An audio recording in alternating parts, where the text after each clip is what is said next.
Assalamualaikum warahmatullahi wabarakatuh. Halo guys. Nah, kali ini kita ketemu pada mata kuliah riset operasional pada minggu kedua. Kali ini dengan menggunakan e-learning. Karena ini saya buat videonya untuk pendalaman materinya seperti apa.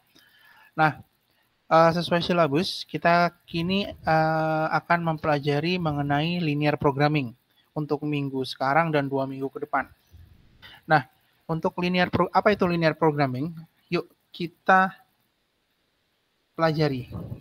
Nah, linear programming atau pemrograman linear atau disingkat PL merupakan metode matematik dalam mengalokasikan sumber daya yang terbatas untuk mencapai suatu tujuan, seperti memaksimumkan keuntungan dan meminimumkan biaya. Nah, ini perlu diperhatikan ya guys. Jadi pada paragraf ke-1 PowerPoint di baris terakhir, paragraf nomor 1 ya, memaksimumkan keuntungan dan meminimumkan biaya.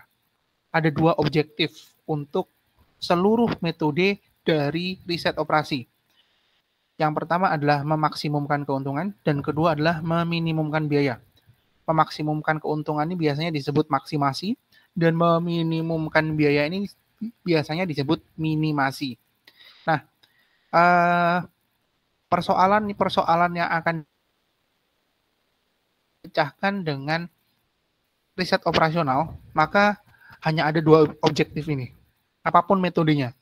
Yang pertama adalah maksimasi atau minimasi dan tidak bisa dilakukan sekaligus. Anda harus memilih mau maksimasi atau minimasi. Nanti ya, nanti bagaimana Pak cara memilihnya? Maksimasi atau minimasi? Nanti tergantung dari permasalahan atau dari soalnya.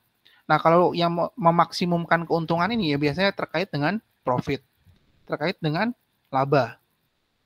Nah, kalau yang meminimumkan biaya biasanya berkaitan dengan beban atau cost. Nah, nanti diperlukan pemahaman atau intuisi Anda untuk memakai objektif yang mana, apakah maksimasi ataukah minimasi. Nah, tetapi kata kuncinya sudah dipahami ya, bahwa kalau memilih maksimasi atau memaksimumkan keuntungan, ini biasanya berkaitan dengan laba. Kalau minimasi atau meminimumkan biaya, artinya berkaitan dengan beban. Nah, linear programming adalah suatu teknik perencanaan yang bersifat analitis, yang analisisnya memakai model matematis dengan tujuan menemukan beberapa kombinasi alternatif pemecahan masalah, yang kemudian dipilih yang terbaik, yang diantaranya dalam rangka menyusun langkah-langkah kebijaksanaan lebih lanjut tentang alokasi sumber daya dan dana yang terbatas, guna mencapai tujuan dan sasaran yang diinginkan secara optimal. Nah, jadi dalam linear programming ini tujuannya adalah untuk menemukan kombinasi alternatif pemecahan masalah.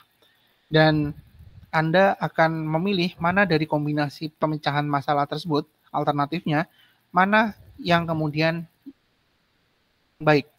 Nah, linear programming ini akan membantu beberapa persen persentase keberhasilannya dalam memaksimumkan atau memaksimumkan keuntungan atau meminimumkan biaya. Nah, karena terlihat presentase-presentasenya, Anda akan bisa dengan mudah memilih, oh ternyata alternatif keputusan A lebih baik. Oh ternyata alternatif keputusan B lebih baik. Nah, itulah keuntungan dari penggunaan manajemen sains yang pemecahan permasalahannya berbasiskan teknik statistik atau matematis. Semua berdasarkan presentase. Anda tinggal memilih mana presentase yang terbesar untuk memilih pemecahan permasalahan yang paling baik. Nah, tetapi Anda harus paham dulu prosesnya. Loh, kenapa kok alternatif keputusan A ini dapat persentase sekian? Yang B kenapa kok dapat sekian? Yang C kenapa kok dapat sekian? Nah, Anda harus pahami dulu itu. Dengan riset operasional ini ya nanti metode-metodenya beberapa akan kita pelajari ya. Yang pertama ini linear programming dulu. Oke. Lanjut. Nah, model linear programming LP, bukan Linkin Park ya, linear programming adalah sebuah realitas. Nah, artinya karena tiruan terhadap realitas, artinya permasalahan yang terjadi di dalam dunia nyata harus diterjemahkan ke dalam sebuah bentuk model matematis agar bisa dicari atau dihitung persentasenya. Nah, untuk pertemuan sekarang kedua ya. Sekarang ya pertama untuk linear programming, Anda akan belajar membuat jadi saya nanti akan memberikan contoh permasalahan, lalu akan kita terjemahkan menjadi sebuah model matematis. Nah, dari model matematis ini nanti akan kita lanjutkan ke pemecahan permasalahannya lebih lanjut dengan menggunakan linear programming. Nah, jadi model matematis ini masih langkah pembuka. Nanti ada langkah yang lebih lanjut, yaitu dilanjutkan dengan metode grafik atau dengan metode simplex. Nah, metode grafik ini akan kita pelajari minggu ketiga. Sementara yang metode simplex akan kita pelajari pada minggu keempat. Oke, seru kan materinya? Nah, langkah pertama untuk membuat peralihan dari realita ke model kuantitatif dinamakan perumusan modelnya. Ini tadi yang saya ceritakan ya guys. Jadi menerjemahkan permasalahan di dunia nyata ke bentuk matematis itu dinamakan perumusan model. Nah, yang merupakan langkah penting pertama pada penerapan teknik operation research di dalam sebuah manajemen. Model pemrograman linear mempunyai 3 unsur utama, yaitu variabel keputusan, fungsi tujuan, dan fungsi kendala. Nah, 3 variabel ini merupakan pembentuk dari model matematis ya guys. Variabel keputusan, fungsi tujuan, dan fungsi kendala. Nah, seperti apa? Oke, kita lanjutkan dulu. Variabel keputusan ini adalah variabel persoalan yang akan mempengaruhi nilai tujuan yang akan dicapai. Dalam proses pemodelan, penemuan variabel keputusan harus dilakukan terlebih dahulu sebelum merumuskan fungsi tujuan dan kendala. Nah, cara untuk menemukan variabel ini adalah dengan mengajukan pertanyaan. Keputusan apa yang harus dibuat agar nilai fungsi tujuan menjadi maksimum atau minimum? Nah, jadi dalam variabel keputusan ini, Anda akan menentukan nantinya ya, menentukan apakah permasalahan yang saya hadapi ini, apakah dipecahkan dengan objektif maksimasi ataukah minimasi. Nah, waktu Anda sudah memilih, oh ternyata ini berhubungan dengan laba, berarti objektifnya adalah maksimum. Oh berarti yang saya hadapi ini adalah masalah beban biaya, maka saya hadapi dengan objektif minimasi. Nah, itu logik ya guys. Jadi waktu Anda berhadapan dengan laba, realitasnya waktu Anda menjadi seorang manajer, waktu Anda berhadapan dengan laba, maka Anda ingin labanya semakin kecil atau semakin besar? Semakin besar kan? Nah, artinya Anda ingin agar labanya maksimum. Sebaliknya, waktu Anda berhadapan dengan beban, kira-kira ingin bebannya ini semakin besar atau semakin kecil? Semakin kecil, bagus. Artinya Anda harus hadapi dengan objektif minimasi. Right, lanjut. Nah, dalam model pemrograman linear, tujuan yang hendak dicapai harus diwujudkan ke dalam sebuah fungsi matematik linear. Selanjutnya, fungsi tersebut dimaksimumkan atau diminimumkan terhadap kendala-kendala yang tersedia. Nah, contoh tujuan yang hendak dicapai dalam praktik manajemen adalah, nah ini contohnya ya guys, contohnya adalah pemaksimuman laba perusahaan. Kenapa kok maksimum? Karena berhubungan dengan laba. Yang kedua,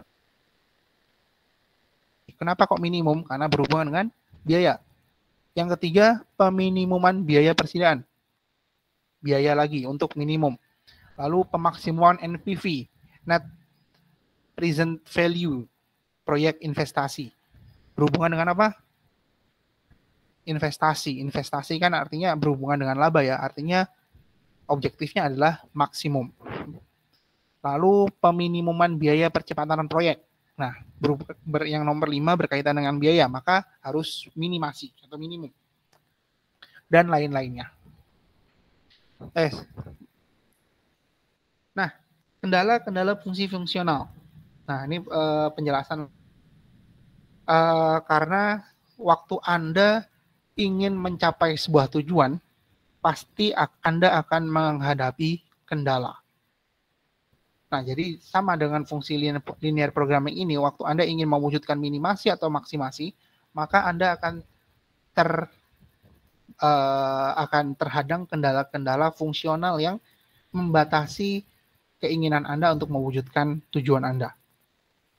Nah, ini seperti contohnya ya guys, manajemen menghadapi berbagai kendala untuk mewujudkan tujuan-tujuannya. Yang pertama, keputusan untuk meningkatkan volume produksi.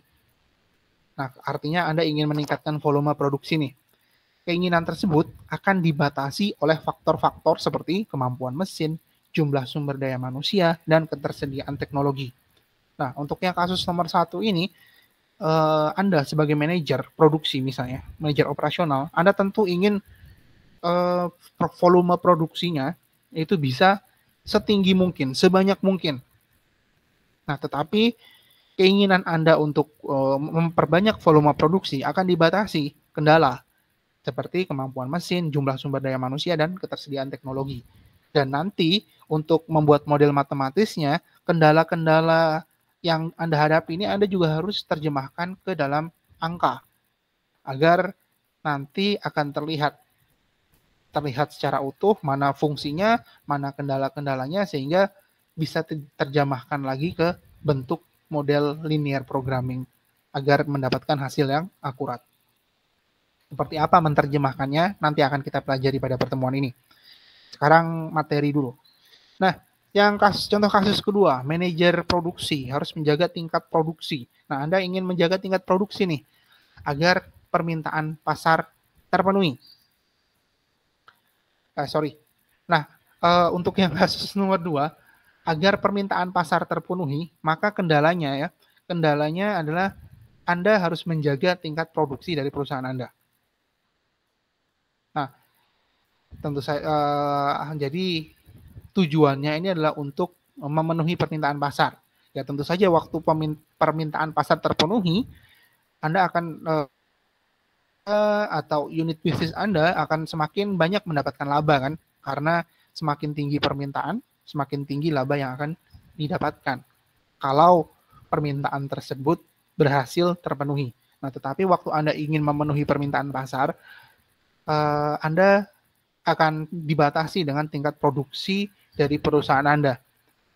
Seberapa cepat, seberapa banyak Anda mampu memproduksi sehingga dapat memenuhi permintaan pasar. Nah, lalu contoh kasus yang ketiga, agar kualitas produk yang dihasilkan memenuhi standar tertentu, maka unsur bahan baku yang digunakan harus memenuhi kualifikasi minimum. Nah, contohnya kasus yang ketiga ini, Anda ingin produk Anda sesuai dengan kualitas produk yang tinggi, yang bagus, agar pelanggan puas dan mau membeli produk Anda lagi kan. Nah, tetapi waktu Anda ingin memenuhi unsur kualitas, maka Anda harus memenuhi kualifikasi minimum untuk mendapatkan kualitas yang baik dari produk atau jasa yang Anda tawarkan. Nah, artinya untuk memenuhi kualitas produk yang dihasilkan, Anda harus memenuhi kualifikasi minimum produksinya dulu. Jadi Anda harus memenuhi agar kualitas produk terpenuhi, maka kualifikasi minimum akan menjadi kendala batasannya. Artinya harus dipenuhi terlebih dahulu. Nah, oke, sama ya seperti 4 dan 5, logikanya seperti itu.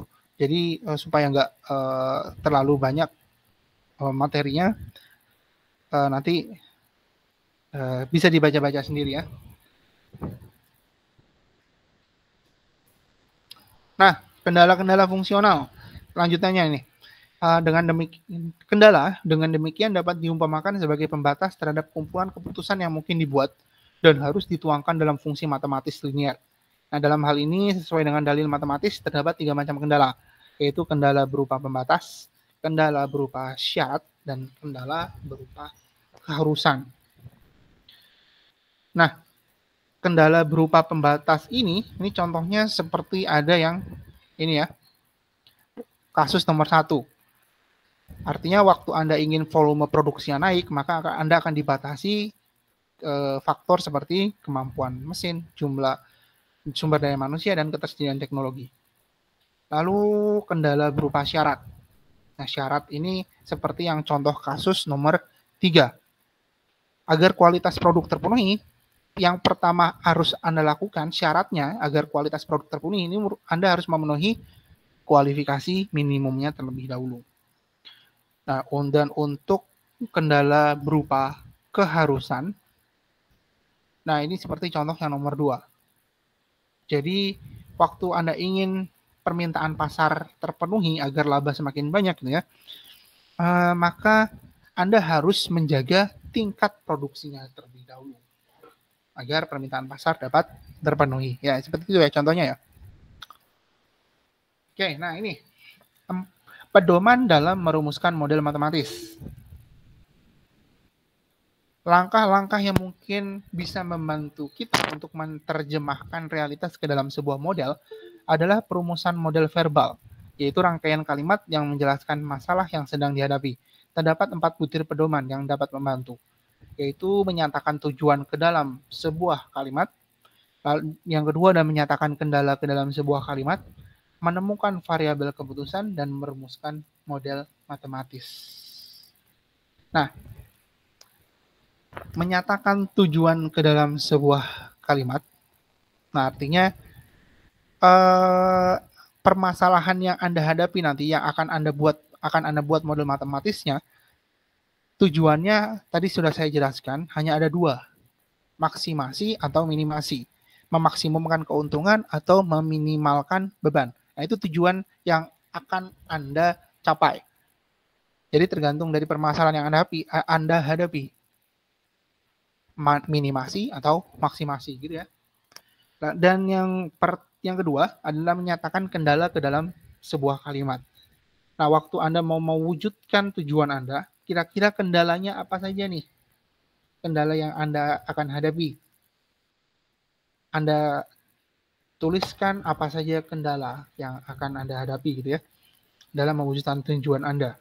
Nah, nanti baru kendala tersebut akan diterjemahkan pada angka. Dan yang ketiga adalah menemukan variabel keputusan dan lalu merumuskan model matematis. Nah, model matematisnya seperti apa nih? Oke. Nah, ini ya penjelasan yang lebih detail terhadap yang ABC 4 butir pedoman tadi seperti yang sudah saya jelaskan, menyatakan tujuan ke dalam sebuah kalimat. Anda ingin minimasi atau maksimasi. Nah, ini contohnya. Perhatikan contoh realitas berikut. Ada 3 nih. Perusahaan keramik ingin mengetahui berapa meter persegi masing-masing tegel harus diproduksi agar menghasilkan laba total tertinggi. Kira-kira objektifnya apa nih? Maksimasi atau minimasi? Menghasilkan laba total tertinggi. Ya, benar. Objektifnya adalah maksimasi. Kenapa? Karena menghasilkan laba. Oke, gampang ya. Yang kedua, perusahaan ingin mengetahui berapa banyak barang yang harus dipesan agar biaya total persediaan dapat ditekan. Oke, kira-kira 2 ini minimasi atau maksimasi? Benar sekali. Minimasi. Kenapa minimasi? Karena barang yang harus agar biaya total persediaan dapat ditekan. Biaya total persediaan dapat ditekan. Artinya Anda berhubungan dengan biaya. Dan biaya akan berkaitan dengan minimasi. Kenapa? Ya karena Anda ingin mengecilkan biaya tersebut secara rasionalnya ya. Kalau Anda berhubungan dengan biaya kan kira-kira mau diperkecil atau diperbesar? Ya, diperkecil kan? Oke, karena itu beban biaya akan dihadapi dengan objektif minimasi. Nomor 3 sekarang. Manajemen ingin menjangkau sebanyak mungkin audiens dengan pengeluaran dana promosi sebesar 2 miliar. Kira-kira maksimasi atau minimasi? Saya berikan waktu 1 menit. Yang contoh kasus ketiga ini minimasi atau minimasi?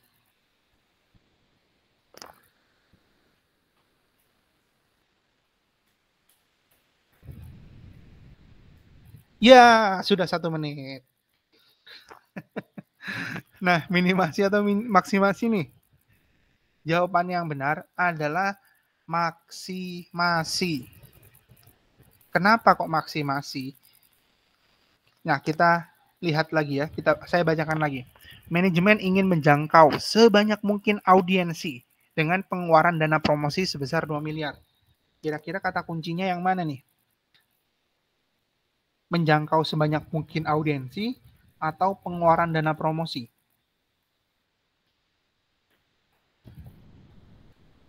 Kata kuncinya adalah menjangkau sebanyak mungkin audiens. Nah, dalam kasus ketiga ini, anggaplah Anda adalah manajemen pemasarannya. Lalu perusahaan Anda memberikan Anda dana promosi sebanyak 2 miliar. Untuk apa? Untuk mencapai atau menjangkau sebanyak mungkin audiens. Nah, kira-kira dana promosi 2 miliar tersebut Anda habiskan atau Anda hemat-hemat? Untuk tujuannya adalah untuk mencapai sebanyak mungkin audiens ya. Nah, kira-kira kalau dihemat-hemat menjangkau audiens, apakah bisa menjangkau audiens sebanyak mungkin? Kira-kira kalau dihemat-hemat, nggak akan bisa. Artinya Anda harus menghabiskan 2 miliar tersebut untuk apa? Untuk menjangkau sebanyak mungkin audiens. Nah, artinya objektifnya adalah maksimasi karena menjangkau sebanyak mungkin audiens. Maksimasi ya, bukan minimasi. Oke. Seru kan? Itu baru yang menentukan tujuan dalam sebuah kalimat. Belum nanti menerjemahkannya ke dalam angka, itu akan semakin seru nanti. Oke. Yang kedua, menyatakan kendala ke dalam sebuah kalimat. Nah, sebagai contohnya seperti ini. Dana yang tersedia untuk promosi adalah 2 miliar. Artinya, kalimat ini mencerminkan sebuah kendala, yaitu kendala yang merupakan pembatas. Dalam hal ini, dana untuk kegiatan promosi dibatasi paling banyak 2 miliar. Atau dengan kata lain, pengeluaran untuk kegiatan promosi tidak boleh lebih dari 2 miliar. Nah, artinya 2 miliar ini silakan habiskan. Untuk apa? Untuk promosi. Nggak usah dihemat-hemat, nggak usah simpen. Pokoknya habiskan 2 miliar untuk untuk keperluan promosi. Nah, lalu yang kedua adalah kandungan protein pada susu bubuk tidak boleh kurang dari 26,4% per 100 gram. Nah, pada contoh ini kendalanya adalah berupa syarat, yaitu batasan minimum atau syarat sebesar 26,4% kandungan protein pada setiap 100 gram. Harus terpenuhi. Ya, kalau nggak terpenuhi berarti mutunya kurang, ya, kualitasnya kurang. Oke, lanjut. Menemukan variabel keputusan. Nah, menemukan variabel keputusan ini, keputusan apa yang harus dibuat agar nilai fungsi tujuan menjadi minimum atau maksimum. Nah, artinya waktu Anda sudah menentukan objektif, Anda sudah menentukan kendalanya, lalu apa yang harus saya lakukan agar saya bisa mewujudkan tujuan saya yang dibatasi oleh kendala-kendala tersebut. Nah, ini ya, menemukan variabel keputusan. Dan yang terakhir adalah merumuskan model matematis. Nah, ini yang paling seru nih, guys. Teknik linear programming menggunakan bangun matematis tertentu untuk menjelaskan sebuah persoalan. Setelah 3 langkah pertama dilakukan, sebagai langkah selanjutnya adalah membangun model matematis adalah yang pertama, menyatakan variabel keputusan dalam simbol atau notasi matematis. Misalnya X1, X2, dan seterusnya. Yang kedua adalah menyatakan fungsi tujuan ke dalam bangun matematis. Dan ketiga adalah menyatakan fungsi kendala ke dalam sebuah bangun matematis. Dan yang keempat adalah karakteristik linear, mengisyaratkan bahwa seluruh fungsi matematis adalah linear. Linear ini maksudnya tujuan tidak akan dibatasi oleh kendala. Dan misalnya kendalanya berupa syarat ya, maka syarat-syarat tertentu harus terpenuhi agar tujuan tersebut tercapai. Kalau berupa batasan ya berarti kendala-kendala yang ingin Anda capai, maka kalau berupa batasan hasil yang ingin Anda capai, maka tidak akan bisa lebih besar daripada kendala yang akan membatasi, karena membatasi. Oke, lanjut. Seperti apa membuat model matematisnya? Oke, masih materi dulu ya.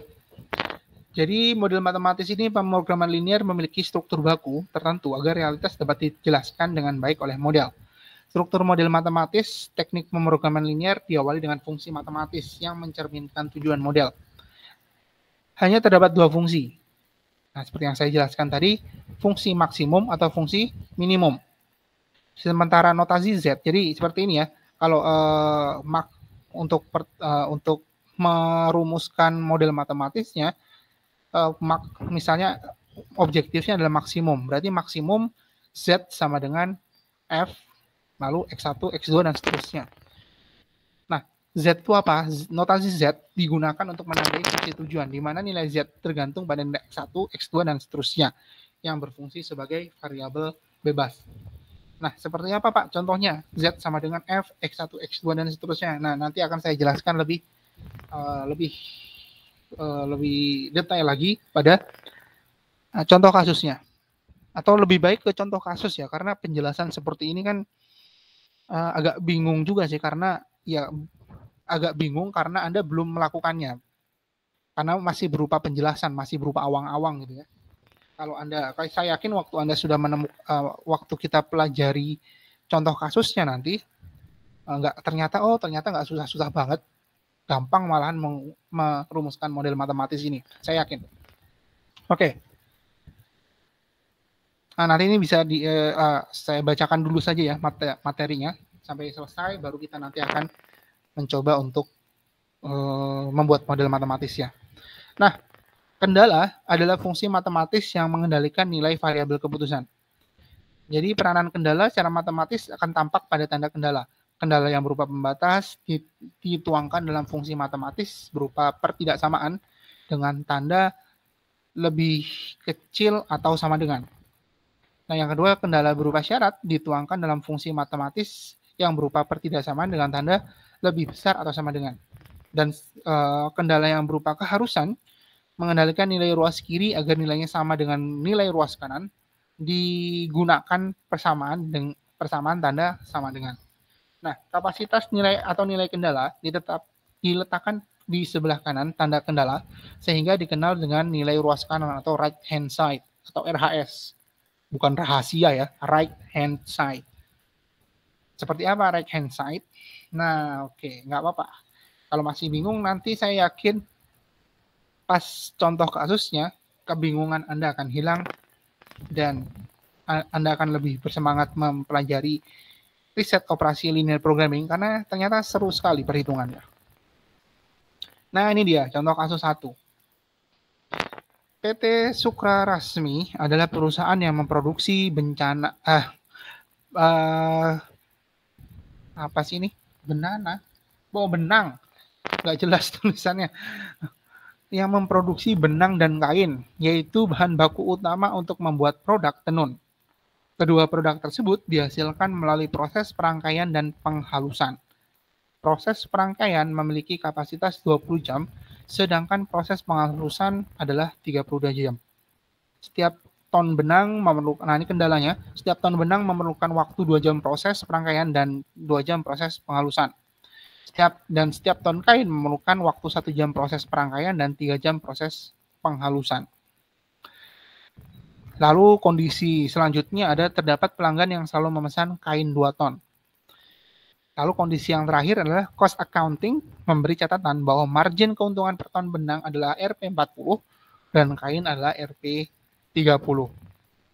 Nah, ini adalah permasalahan real dari contoh dunia nyata yang digambarkan pada contoh 1. Lalu pertanyaannya adalah bagaimana caranya menerjemahkan ke dalam bentuk matematisnya. Oke, sebelum kita masuk ke model matematis, untuk membantu Anda membuat model matematisnya, Anda bisa membuat tabel seperti ini. Nah, ini contoh kasus yang sebelumnya ya, cuman dibuat matriks atau tabel gitu aja. Nah, di sini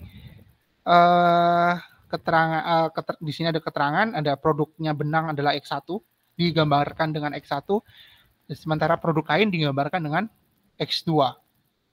Nah, ini pemrosesannya tadinya ada dengan jam. Tadi kan ada prosesnya ada dua, ada perangkaian dan ada penghalusan. Nah, untuk benang perangkaiannya butuh 2 jam, penghalusannya butuh 2 jam. Lalu untuk produk kain, proses perangkaiannya butuh 1 jam dan penghalusnya butuh 3 jam. Nah, ini kapasitasnya, kapasitas mesinnya. Kendala yang membatasi adalah satu mesin hanya mampu memproses sebanyak paling banyak 20 jam. Sementara untuk yang penghalusan mesinnya adalah 32 jam mungkin per minggu ya. 20 jam per minggu dan 32 jam per minggu, itu batasannya. Dan ada kondisi selanjutnya adalah permintaan rutin oleh pelanggan. Jadi dalam 1 bulan itu ada pelanggan yang memesan sebanyak 2 ton. Nah, ini keuntungannya, contribution marginnya untuk setiap ton benang adalah Rp 40 dan kain adalah Rp 30. Nah, variabel keputusan kasus ini adalah jumlah produksi benang dan kain. Ini variabel keputusannya. Dalam satuan ton, di mana notasi X1 dan X2 digunakan untuk menandai kedua variabel keputusan. Di slide selanjutnya, ini terdapat model matematis yang yang menggambarkan kasusnya PT Sukrarasmi ini ya.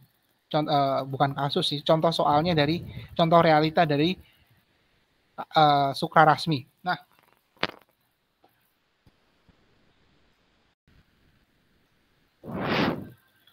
Nah, guys, untuk membuat model matematis itu sangat gampang banget. Dari matriks atau dari tabel di sini, Anda harus membuat model matematis berdasarkan ya mana tadi ya? Bentar. Nah, ini ya. Ya, model matematis yang berisi tujuan, kendala, variabel keputusan dan tujuan, kendala dan variabel keputusan. Nah, bagaimana membuat tujuan, menyatakan kendala dan membuat variabel keputusan? Oke. Anda bisa lihat di slide PowerPoint-nya. Anda bisa lihat di contoh kasus 1. Nah, di sini saya akan buka papan tulis online. Nah, bagaimana dari matriks kasus Sukrarasmi ini diterjemahkan ke sebuah bentuk model matematis? Oke. Yang pertama, Anda harus membuat fungsi tujuannya. Oke, gini ya.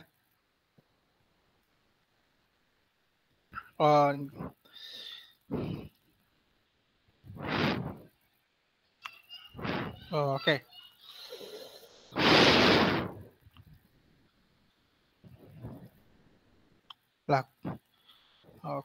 Oke.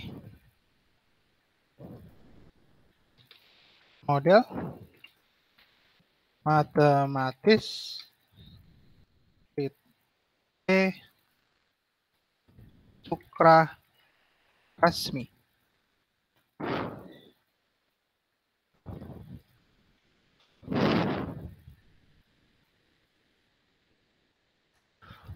Ya. Yang pertama harus Anda lakukan adalah Anda merumuskan fungsi tujuannya. Fungsi tujuannya, jadi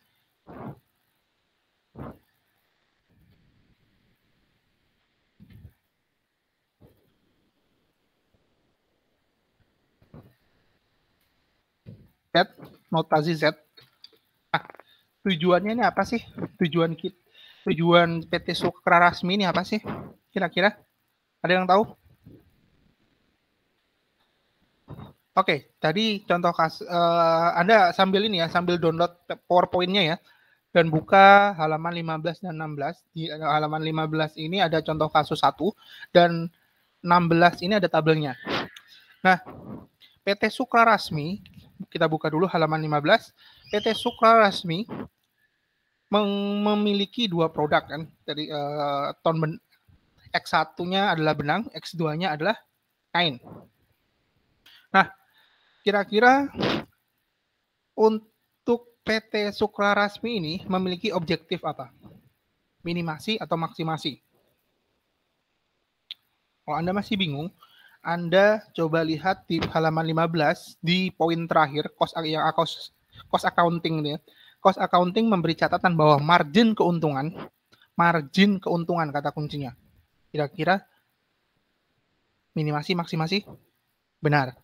Maksimasi. Oke, berarti fungsi tujuannya adalah memaksimalkan keuntungan produk yang dimiliki oleh PT Sukra Rasmi. Produknya ada berapa? Ada 2. X1-nya benang, X2-nya adalah kain. Oke, coba kita lihat tabelnya lagi. Halaman 16 ya. Oke, dan sementara benang dan kain ini memiliki pemrosesan, ada perangkaian, ada penghalusan. Oke, kita lihat dulu fungsi tujuannya. Fungsi tujuannya adalah maksimasi. Artinya max kalau minimasi ya min sebenarnya. Oke, margin keuntungannya berapa untuk X1 benang? X1 benang margin kontribusinya adalah keuntungan per tonnya adalah 40. Berarti 40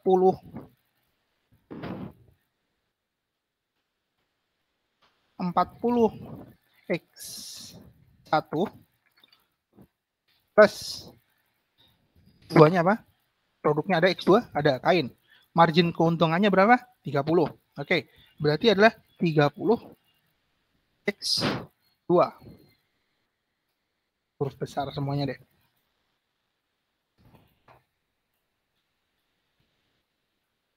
Oke, ini adalah fungsi tujuan dari PT Sukra Rasmi.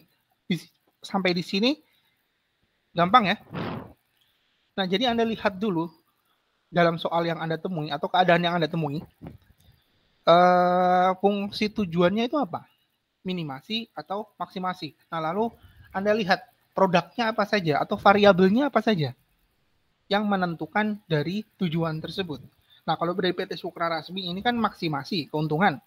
Dan sementara PT Sukra Rasmi ini hanya memiliki 2 produk, kain dan benang. Kain X1, benang X1 dan kain X2.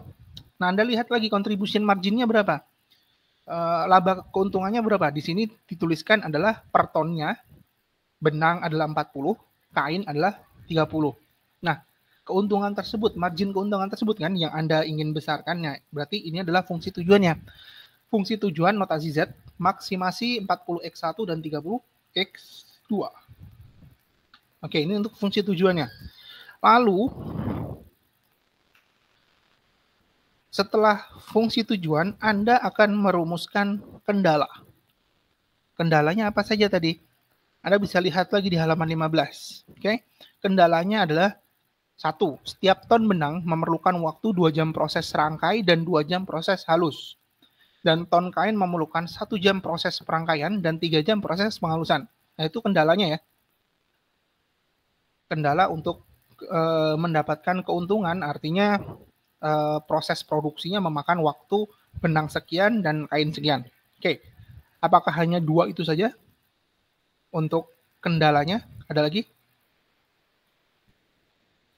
Anda lihat yang halaman 15, contoh kasusnya. Ada lagi? Ada. Jadi kendalanya ada 3. Yang satunya yang mana, Pak? Poin di bawah, poin nomor 2. Terdapat pelanggan yang selalu memesan kain 2 ton. Artinya permintaan yang konstan terjadi setiap periode ya. Ada pelanggan yang selalu memesan kain. Artinya PT Sukra Rasmi pada awal periode produksi sudah harus menyediakan paling tidak 2 ton kain sebagai permintaan yang konstan. Nah, karena kendalanya ada 3, maka Anda harus rumuskan kendalanya juga menjadi 3 di sini. Bagaimana cara merumuskannya? Anda lihat lagi tabelnya, silakan buka halaman 16. Nah, kendala 1 adalah dari pemrosesan, proses rangkai ini ya. Yang kendala kedua adalah penghalusan, yang kendala 3 adalah permintaan rutin. Oke, kita buat kendala yang satunya dulu, yang perangkaian. Nah, untuk perangkaian, kapasitas produksinya adalah 20 jam. Nah, sementara perangkaian untuk proses benang adalah 2, dan proses untuk kain adalah 1. Oke, berarti fungsi tujuannya tinggal seperti ini. Jadi saya hapus dulu, edit. Oke, dimulai dari X1-nya dulu. Kan X1-nya, proses rangkai X1-nya berapa? 2, oke. Berarti adalah 2 mana sih? 2X1 plus. Lalu X2-nya proses rangkainya berapa? Oke, 1. 1 X2. Nah, lalu adalah kapasitas. Di sini kapasitasnya. Nah, kira-kira nih. Kapasitasnya 20 jam. Kapasitasnya 20 jam. Kira-kira kalau kalau produksinya itu kurang dari 20 jam, kira-kira bisa nggak? Kira-kira kalau cuma 19 jam atau 18 jam gitu, kira-kira mesinnya bisa produksi nggak? Bisa ya, kan kapasitasnya kan 20 jam. Artinya kalau produksinya di bawah 20, 19, 18, 17, dan seterusnya di bawah 20, artinya masih bisa. Jadi 19,9 pun kan di bawah 20 ya, itu juga masih bisa. Tetapi kalau di atas 20 jam, kira-kira bisa nggak? Nggak bisa. Kenapa? Ya karena kapasitasnya hanya 20. Untuk menambah kapasitas, ya berarti PT Sukra Rasmi harus menunggu ke periode selanjutnya, atau membeli mesin baru sehingga kapasitasnya nambah gitu kan. Nah, tapi yang sekarang ini ditemui adalah kapasitasnya hanya 20 jam. Nah, sekarang kita gunakan operator matematisnya. Menggunakan tanda kurang atau sama dengan. Ini gimana ya? Saya agak susah juga sih buat pakai Google Meet ini. Nah, seperti ini ya. Saya buat berarti ini artinya kurang atau sama dengan ini ya. 20 jam. Nah, ini ya. Kenapa kok seperti ini, Pak? Ya, karena kapasitasnya kan hanya 20. Artinya dari tanda operator matematik ini artinya produksi bisa berjalan. Oh, sorry. Kebalik. Jadinya tidak boleh lebih daripada 20 jam ya. Artinya kurang atau sama dengan 20 jam. Nah, artinya dalam proses produksi ini untuk perangkaian benang dan kain itu hanya maksimal hanya bisa 20 jam. Tidak bisa lebih. Karena kapasitasnya hanya 20 jam. Kurang boleh, makanya di sini diberikan kurang atau sama dengan 20 jam. Ini gitu ya.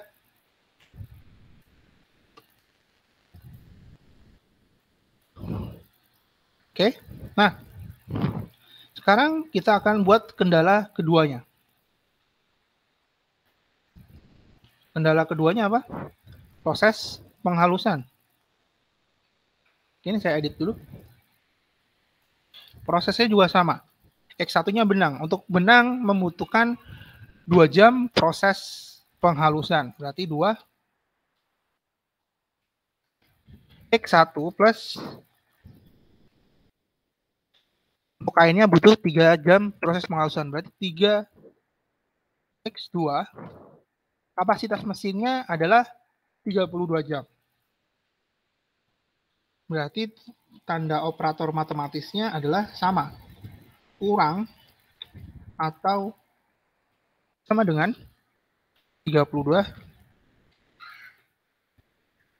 jam. Nah, jadi penggunaan tanda operator tadi, kalau Anda perhatikan, Anda juga bisa buka materinya di halaman ke berapa tadi ya.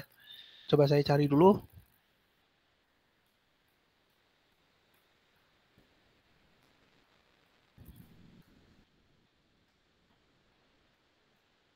Nah, halaman 14. Jadi di sana kan ada tampak pada tanda kendala ya, pada poin kedua, peranan kendala secara matematis tampak pada tanda kendala. Nah, kendalanya ada 3. Kendala berupa pembatas, berupa syarat, dan berupa keharusan. Kalau pembatas adalah menggunakan tanda kurang atau sama dengan. Kalau syarat digunakan tanda lebih besar atau sama dengan.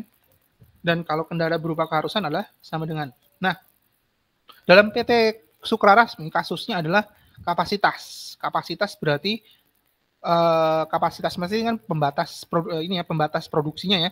Artinya dalam yang kendala 1 hanya bisa dibatasi, mesinnya bisa digunakan sampai 20 jam saja. Dan kendala ketiga ini adalah kendala kedua ini hanya sampai 32 jam saja. Nah, nanti contoh-contoh selanjutnya saya akan sampaikan juga Pak, yang contoh yang berupa syarat atau contoh yang berupa keharusan itu seperti apa. Oke, ini untuk kendala 1 dan 2. Apakah ada kendala lagi? Ada. Kendalanya kan ada 3. Jadi kendala yang ketiga ini adalah terdapat pelanggan yang selalu memesan kain 2 ton. Oke. Karena untuk memesan kainnya selalu 2 ton, maka kendalanya adalah fungsi kendalanya adalah jadi seperti ini.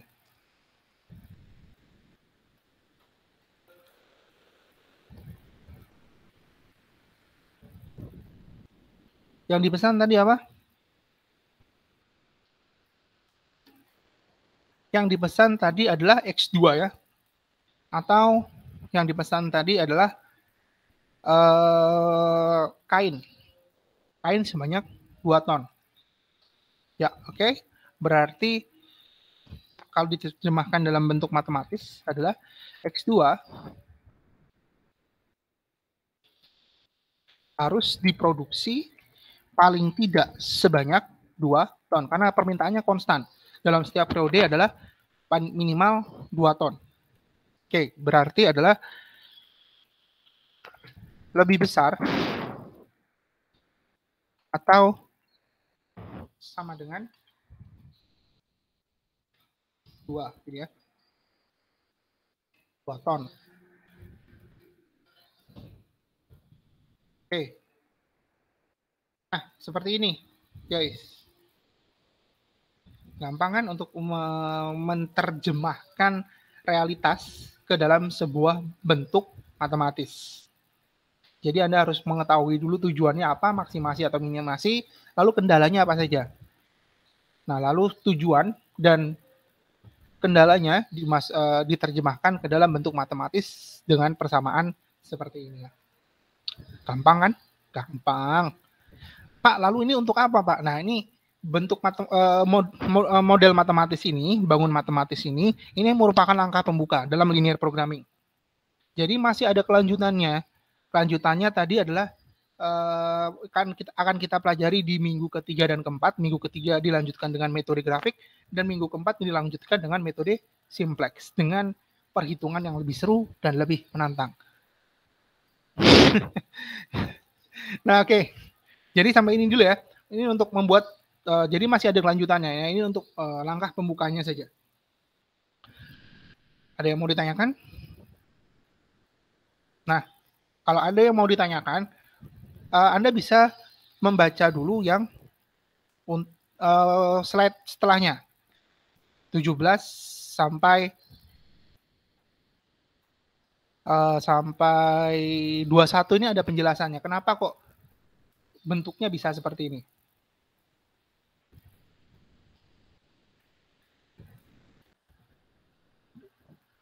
Oke. Nah, pada slide ke-18, kita lihat ini ya. Kita lihat slide 17-nya dulu. Nah, jadi ini merupakan hasil dari model matematis Sukrarasmi yang barusan kita kerjakan. Sama seperti ini bentuknya. Jadi dimulai dari fungsi tujuan, lalu 3 fungsi kendala setelahnya. Nah, di slide ke-18, di sini ada interpretasinya nih. Jadi fungsi tujuan yang bertuliskan max 40x1 dan 30x2. Jadi di bawah ini ada penjelasannya. pada kasus sukrarasmi kita ingin mencari nilai variabel keputusan X1 dan X2, yaitu variabel yang mewakili jumlah produksi benang dan kain yang akan memaksimumkan fungsi tujuan. Nah, memaksimumkan fungsi tujuannya apa? Adalah laba. Makanya di sana tertulis maksimasi. Nah, dalam kasus ini, fungsi tujuan mencerminkan tujuan keinginan memaksimumkan fungsi contribution margin total. Memaksimumkan ya, memaksimumkan laba. Artinya jika labanya semakin tinggi, keuntungan akan semakin besar. Ya kan, tujuan bisnis kan mencari laba, bukan mencari rugi kan. Nah, lalu semakin besar nilai X1 dan X2, maka akan semakin besar kontribusi totalnya. Namun usaha untuk membuat nilai fungsi tujuan semakin besar akan dihambat oleh 3 macam kendala yang ada. Oke, nah kendala yang pertama. Kendala pertama terletak pada baris kedua adalah kendala perangkaian. Kapasitas yang tersedia mesinnya hanya 20 jam dan waktu yang dibutuhkan untuk merangkai setiap ton benang adalah 2 jam dan kain adalah 1 jam. Jadi berapapun nilai X1 dan nilai X2 tidak boleh membuat nilai ruas kiri lebih besar daripada 20. Nah, artinya tidak lebih besar karena dibatasi oleh kapasitas mesin. Meskipun si pengusaha pemiliknya PT Sukrarasmi ini ingin melaba sebesar-besarnya, tetapi terkendala oleh keterbatasan kapasitas mesin. Nah, jadi di sini RHS atau right hand side yang melambangkan lebih kecil atau sama dengan 20, ini adalah menjadi pembatas untuk perangkaian sebanyak mungkin dari X1 dan X2. Oleh karena itu tanda kendala lebih kecil atau sama dengan digunakan pada kendala ini. Ya, karena kan dibatasi oleh kapasitas mesin. Artinya tidak boleh lebih daripada 20 jam. Kalau kurang nggak apa-apa, tapi kalau lebih sudah tidak bisa. Oke? Lalu yang kedua, kendala kedua yang terletak pada garis ketiga adalah kendala penghalusan yang memiliki kapasitas mesin 32 jam. Jadi waktu yang dibutuhkan untuk menghaluskan setiap ton benang dan kain adalah 2 dan 3 jam, maka berapapun nilai X1 dan X2 tidak boleh membuat nilai ruas kiri lebih besar daripada 32. Nah, ini juga sama seperti yang nomor 2, kendala yang satu ya, yang nomor 2 tadi. Jadi karena kapasitas mesinnya hanya 32 jam, maka ruas kirinya tidak boleh melebihi 32. Ya karena dibatasi, kalau kurang boleh, lebih tidak bisa. Dan untuk kendala ke nomor 3, yang terletak pada baris keempat adalah kendala permintaan kain. Pak, kok disebut kendala? Ya karena kendala, karena permintaan yang konstan tersebut, konstan kan artinya harus disediakan ya. Jadi paling tidak untuk mendapatkan keuntungan yang sebesar-besarnya, maka permintaan dari pelanggan ini yang secara konstan memesan 2 ton kain pada setiap periode, ini juga harus dipenuhi. Nah, jadi karena jelas kain harus diproduksi paling sedikit 2 ton atau X2 lebih besar daripada 2. Nah, kalau lebih besar atau sama dengan 2 nih ya, artinya tidak bisa lebih kecil daripada 2 karena permintaannya kan 2 hanya 2 ton ya. Artinya tidak boleh kurang dari 2. Jadi makanya lebih besar atau dari 2. Kalau kurang nggak bisa, lebih boleh silakan. Tapi kalau ada yang beli ya, kalau nggak ada yang beli kan ya mending 2 ton, cetak 2 ton saja.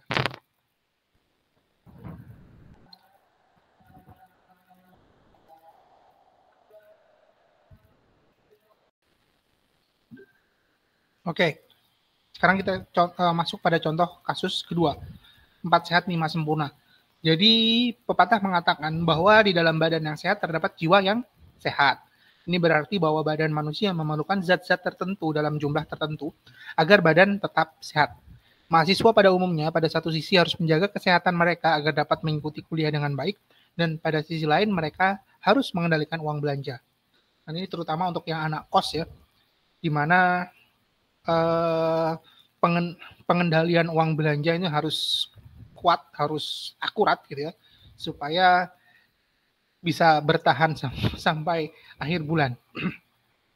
Ada yang ngekos di sini. Dulu pas S1 saya di Bandung dulu juga ngekos. Ya itulah serunya. Ya seru menentukan mengendalikan uang belanja.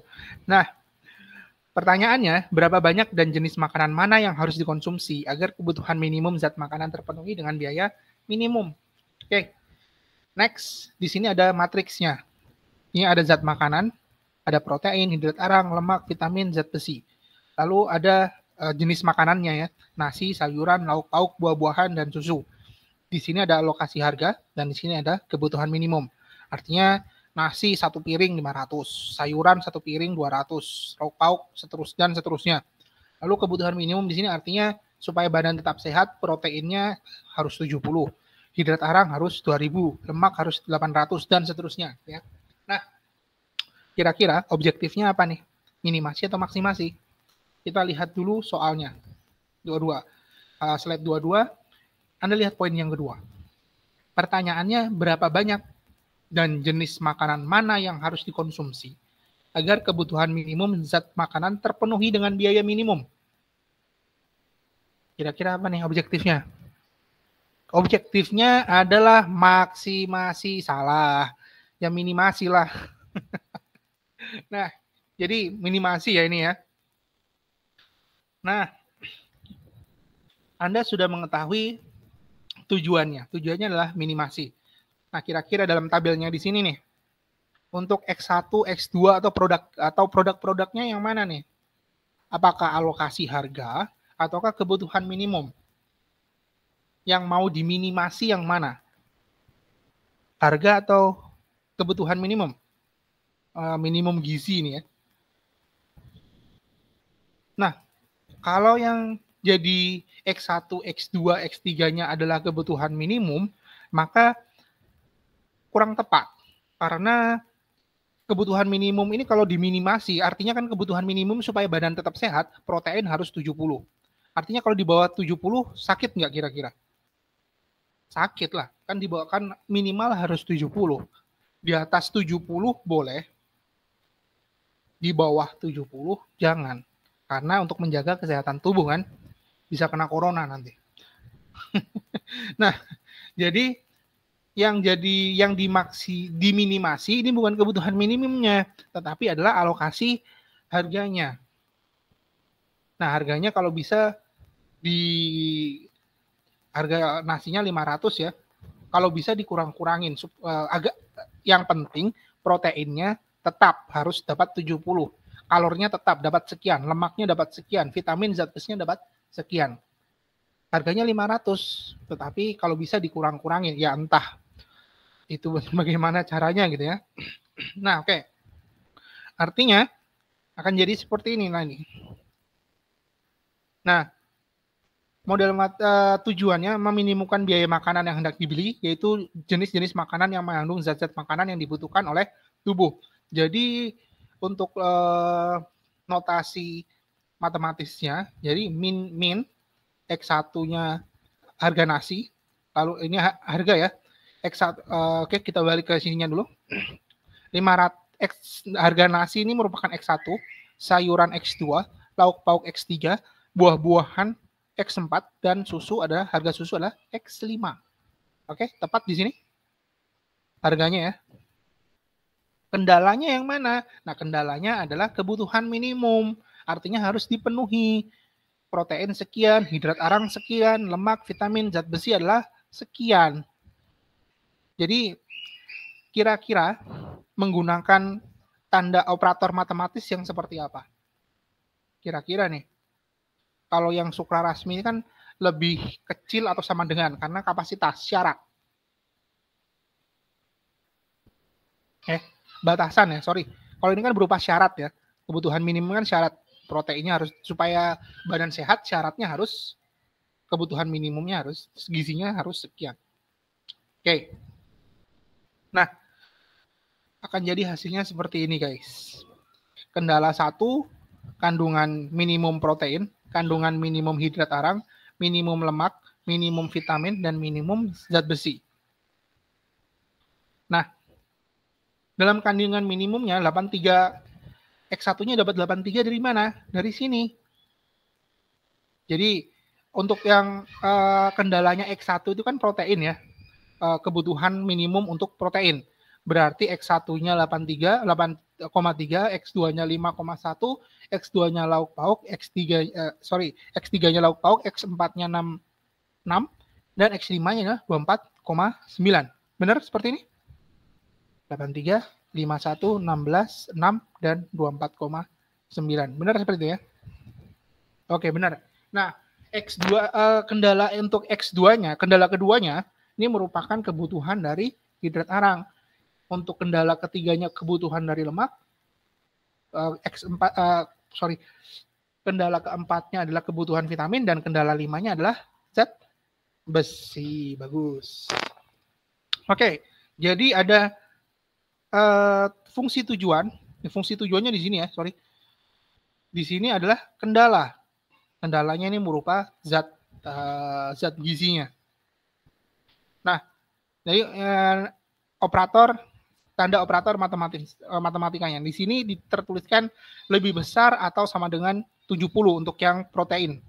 Artinya adalah kalau yang protein di bawah 70 itu tidak boleh. Tadi seperti yang sudah saya singgung ya, di bawah 70 bisa sakit, bisa kena corona. Nah, lalu kalau di atas 70 boleh, lebih baik boleh. Tapi kalau sama 70 itu juga nggak apa-apa, tapi jangan sampai kurang. Gitu ya guys. Sama seperti interpretasinya untuk 3 yang kendala yang nomor di baris 3, baris 4, baris 6, dan baris 6. Oke. Gampang kan? Dah, selesai. Itu saja. Nah, sekarang supaya lebih seru, ada tugas nih. Tugasnya seperti apa?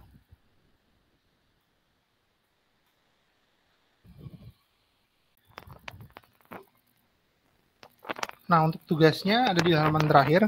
Jadi tolong di sini ada satu contoh soal. Silakan Anda tentukan, Anda buatlah matriksnya dan buatlah model matematisnya.